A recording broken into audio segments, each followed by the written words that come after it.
Баршаңызға сәлем достар. Шашыңыз қатты түсе ме? Түскені тоқтамайды ма? Онда бұл маска сізге арналады.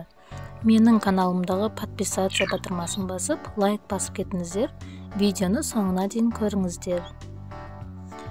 Алдымен бір пиязымызды алып, қабығын ашып, майдалап турап, кесемізге салып аламыз. Пияздың шашқа пайдасы өте көп.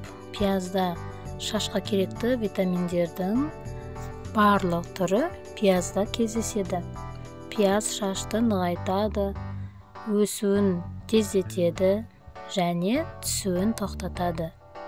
Шашымыз жылтырап, жұмсақ болады. Бұл ең мықты маскалардың бірі және де еш қиындығы жоқ. Пиязымызды турап алып, осылай блендермен майдалаймыз. Болмаса ет тартқыштан тартып алсаңыздар болады. Мен үстінен тағы осылай пюре сияқты майдалап алдым. Сіздер пияздың сөлін, шырынын сығып алсаңыздар да болады.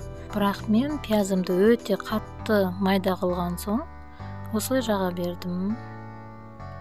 Өз қалауларыңызбен жағып болған соң 40 минут ұстап жуып кептіріп алдым.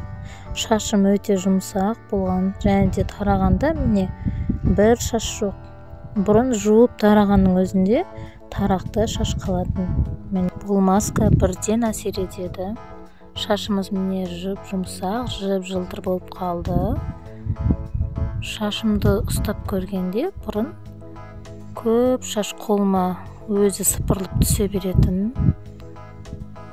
Міне бүгін ұстап, тартып тұрып ұстап көрсем, бір шаш жоқ қолымда. Өте мықты әсер ететін маска. Жасап көріңіздер. Және де менің каналыма жазылып қойыңыздар.